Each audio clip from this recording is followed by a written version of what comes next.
नमस्कार, आदाब, सत श्री अकाल। दोस्तों,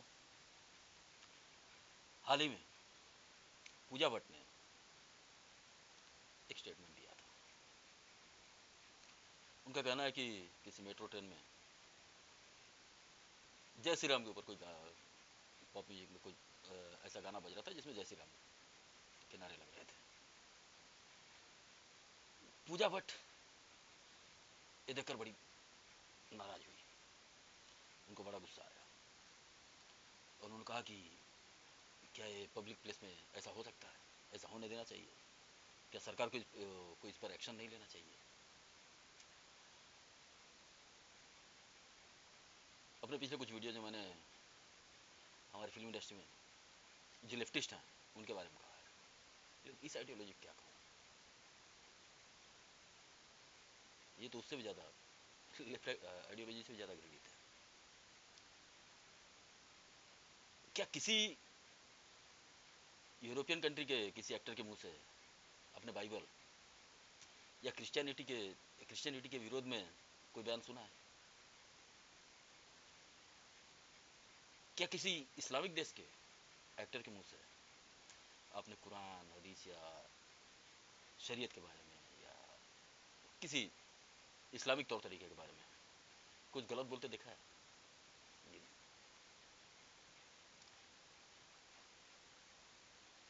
ये हमारे देश में ही हो सकता है और इसके लिए एक्टर्स अपनी कही सारी वाहियात बातों के लिए फ्रीडम ऑफ स्पीच का सहारा लेते हैं। उनको कहना है कि हम तो जो चाहे वो बोल सकते हैं, हमारे यहाँ सेकुलरिज्म है, फ्रीडम ऑफ स्पीच है, हम एक डेमोक्रेटिक कंट्री में रहते हैं, यहाँ बोलने की आज़ादी है, हम जो चाहे बोल सकते हैं।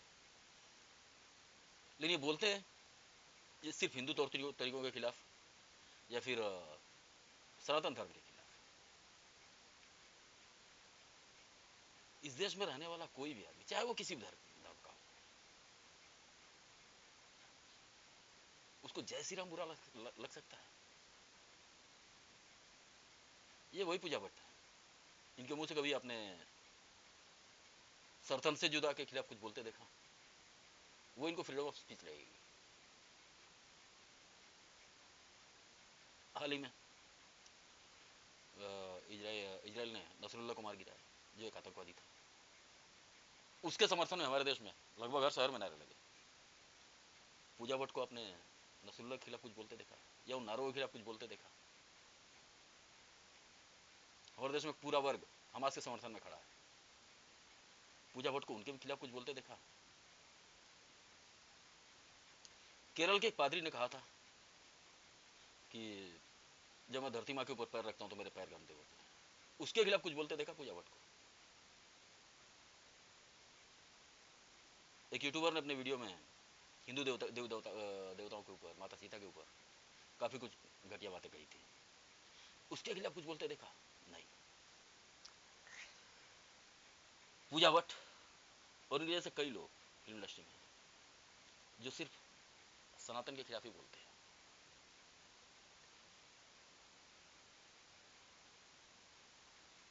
ये बोलने के लिए अपने आप को लिबरल कहेंगे, नहीं हम तो बड़े मॉडर्न विचारों के हैं, हम सबको साथ में लेकर चलते हैं, हम सभी धर्मों का सम्मान करते हैं, लेकिन बोलेंगे सिर्फ एक धर्म के खिलाफ, हिंदू धर्म के खिलाफ। क्यों? उनको पता है यहाँ कोई सरतन से जुदा के नारे नहीं लगाएगा। इनको कुछ भी बोल दें, इनको कितनी भी गालियाँ दे दें, हम सुरक्षित हैं, ये कुछ नहीं करेंगे।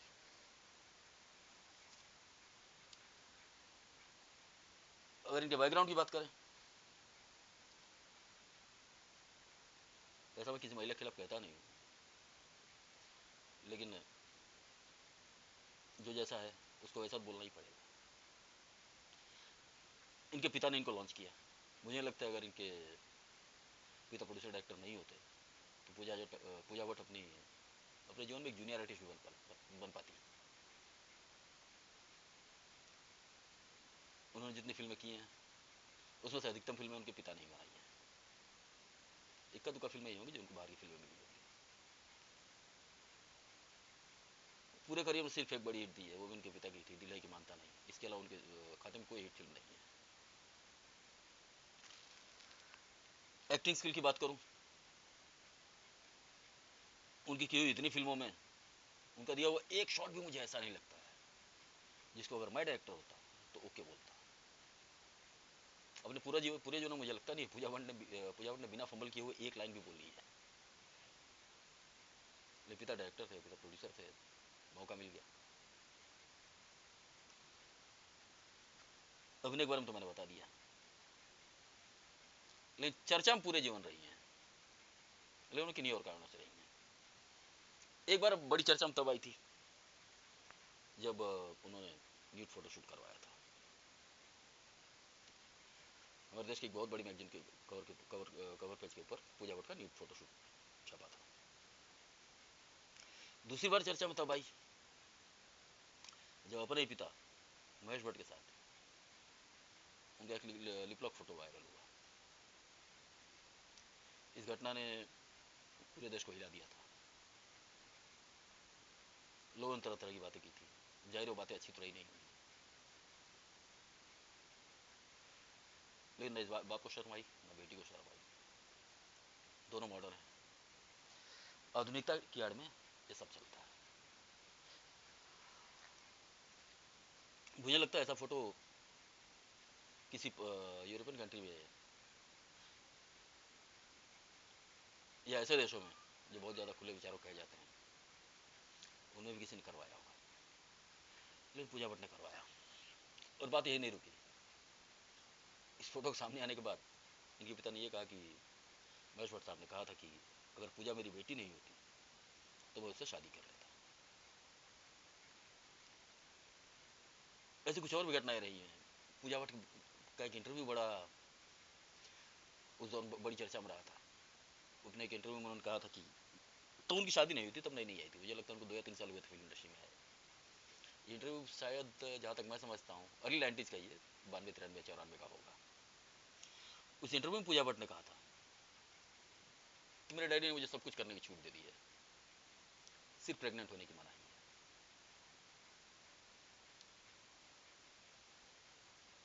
ऐसे कुछ और भी कारनामे हैं जिनकी वजह से पूजा भट्ट पूरे 90s में चर्चा में रही। एक फिल्म के लिए उनको अवार्ड मिला, वो उनके पिता की फिल्म थी, जख्म के लिए।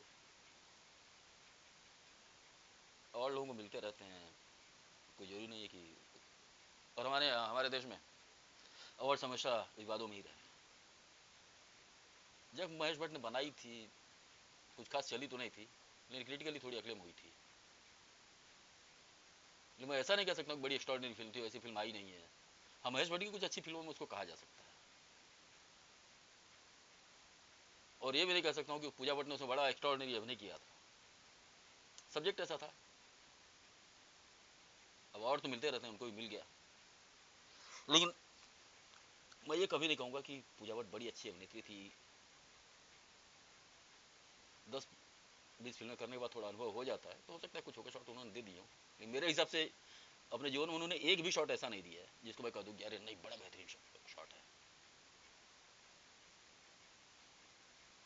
हर अभिनेत्री अपने जीवन में एक अच्छे काम कर जाती है, लेकिन पूजा भट्ट का किया हुआ ऐसा कोई काम मुझे याद नहीं आता है जिसकी बड़ी तारीफ करूँ। और अभिनेत्रियाँ 2-3 कारण ऐसे होते हैं जिनसे एक अभिनेत्री बहुत सुपर हिट होती है। या तो आप इतनी खूबसूरत हैं कि सिर्फ आपकी खूबसूरती के ऊपर एक पूरी फिल्म को अपने कंधे पर उठा सकती हैं। ऐसी बहुत सी अभिनेत्रियाँ हुई हैं, हेमा मालिनी थी, मधुबाला थी, उसका जूही चावला हुई, पूनम ढिल्लों थी, जो बहुत खूबसूरत थी और अपनी खूबसूरती के दम पर वो ऑडियंस को ला सकती थी। अगर इसके साथ आप अच्छी अभिनेत्री भी हैं तो चार चार लग जाते हैं। जैसे हेमा जी ने कुछ फिल्मों में बहुत अच्छा अभिनय किया, लाल पत्थर, शोले, मीरा, जैसे कुछ ऐसी ऐसी फिल्में हैं जिनमें हेमा जी ने बेहतरीन अभिनय किया। मधुबाला जी ने भी कुछ फिल्मों में बहुत बेहतरीन अभिनय किया, और यही वजह है कि वो खूबसूरत होने के साथ ये अभिनेत्री टैलेंटेड थी, इसलिए अपने अपने दौर में नंबर 1 रही। लेकिन पूजा भट्ट के बारे में क्या कहूँ, मैं ये भी नहीं कह सकता हूँ पूजा भट्ट बड़ी खूबसूरत है, और ना उस कैटेगरी के एक्ट्रेस हैं कि नहीं यार चेहरा इतना खूबसूरत नहीं है, लेकिन एक्ट्रेस बड़ी टैलेंटेड है, अपने परफॉर्मेंस के दम पे पूरी फिल्म को खींच सकती है। ऐसी बहुत सी अभिनेत्रियाँ हुई हैं। स्मिता पाटिल, उसके पहले भी बहुत सी अभिनेत्री आई हैं, उसके बाद भी बहुत सी आई हैं जो सिर्फ अपने टैलेंट के दम पे जानी गई, अपने सीन में ऐसा परफॉर्म करती थी और किसी चीज़ के ऊपर नजर ही नहीं जाती थी, सिर्फ परफॉर्मेंस दिखती थी। आज के दौर में भी बहुत से एक्ट्रेस हैं, कंगना रनौत है, तापसी पन्नू है, ऐसी एक्ट्रेसेस सिर्फ अपनी परफॉर्मेंस के दम पे अपनी फिल्में खींचती हैं। लेकिन पूजा भट्ट को बहुत एक्स्ट्राऑर्डिनरी परफॉर्मर तो छोड़ दीजिए, वो एक एवरेज परफॉर्मर भी नहीं कह सकता हूँ। और यही वजह थी कि अपनी होम प्रोडक्शन फिल्मों के अलावा, या सिर्फ उन फिल्मों के अलावा जिनके जो फिल्में बाहर की थी लेकिन उनके पिता डायरेक्टर थे, उनको बाहर की फिल्मों कुछ खास फिल्में नहीं मिली। ऊपर से ये दोनों चीज़ें भी नहीं है, लेकिन आप बहुत प्रोफेशनल हैं तो भी आपको काम मिलता है। जैसे बहुत से एक्ट्रेसेस हुए हैं जो बड़े एक्स्ट्राऑर्डिनरी एक्टर भी नहीं थे, बड़े खूबसूरत भी नहीं थे, लेकिन इतने प्रोफेशनल थे, टाइम पर सेट पर आना, टाइम पर जाना, सबसे तमीज़ के साथ बातें करना, ये भी कला होती, ये भी नहीं। अपने जीवन में सबसे ज़्यादा चर्चा की वजह से, जिस वजह से पूजा बढ़ रही है, वो है इनकी शराब की आदत।